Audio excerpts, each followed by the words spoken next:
Ashama akkam jirtu nageenyi waaqayyo bakkaaf haala keessa jirtan hundumaa keessatti isiniif haa baay'atu. Ani Yoobsan Abbabeedha. Yoobsan arguu YouTube channel like, share, subscribe gochuudhaan na hordofuu dandeessu. Har'a immoo qubee afaan Oromoo 26 barreessuu fi dubbisuu kan jedhu qabadheen dhufee jira. Yoo isinitti tole subscribe, like, share, comment gochuudhaan hanga xumuraatti na waliin ta'uu dandeessu. Qubee afaan Oromoo gurguddaarraa gaafa jalqabnu qubee barreessuudhaaf qubee gurguddaarraa jalqabneetu qubeewwan gurguddaa 26 afaan Oromoo keessa jiran barree jennaan qubeewwan yookiin hima ijaaruu fi waliin dubbisuun baay'ee nu rakkisu jechuudha. Kanaaf qubee gurguddaa kan jedhurraa kaaneetu aadhaa hanga zaatti kan jiru qubeessuu shaakaluu yookiin immoo barreessuu fi dubbisuu jalqabnaa jechuudha.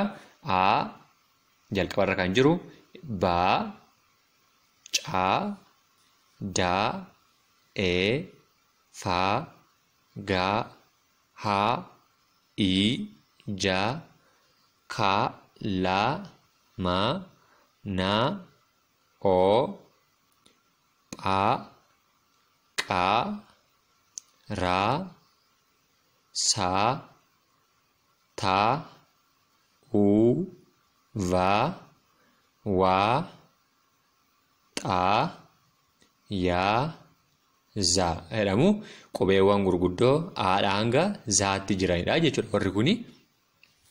Warri kun jechuudha.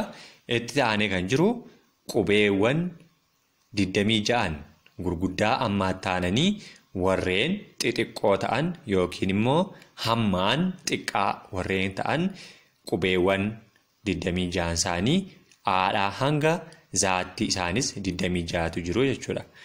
Isaanis afaan Oromoo keessatti gurguddaan jalqaba yeroo galan warreen xixiqqoo jedhaman kun immoo yookiin hammaan xiqqaa isa guddaarraa gadi ta'an immoo warreen himoota adda addaa keessatti baay'inaan itti fayyadamnu jechuudha. Isaanis akka armaan gadiitti dhiyaatanii jiru.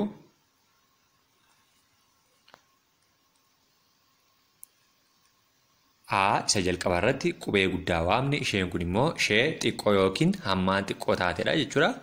A, ba, ca, da, e, fa, ga, ha, i, ja, ka, la, ma, na, o, pa, qa, ra, sa, ta, u, va, wa, xa, ya, za jedhamu warreen kun warreen qubee xixiqqoo yookiin immoo hammaan isa guddaa gadi ta'anii jechuudha.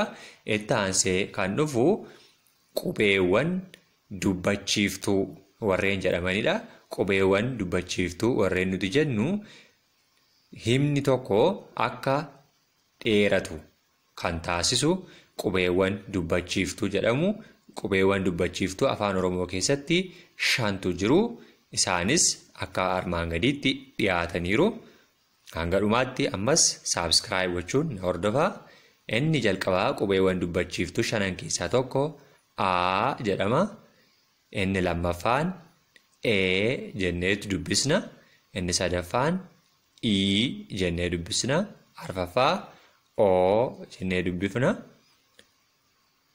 Inni shanaffaan U jedhama jechuudha. Warri kun 5 qubeewwan dubbachiiftuu 5 warreen jedhamanidha jechuudha.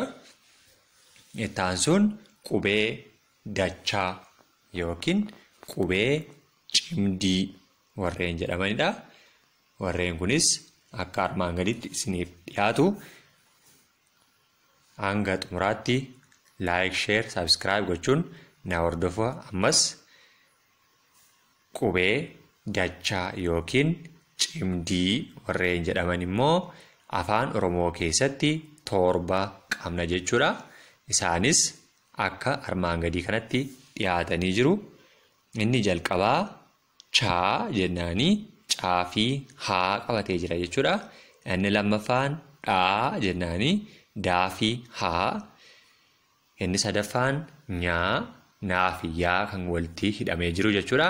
Inni arfaffaan phaa jennaani. Shanaffaan zhaa jedhama. Inni kan biraan shaa jennaani.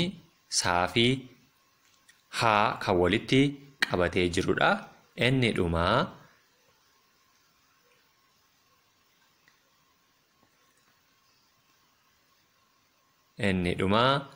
tsaa jedhama.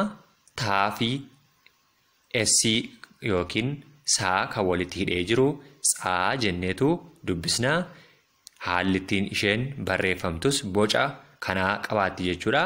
Taa fi essii warreen kun torban qubeewwan dachaa jedhamu.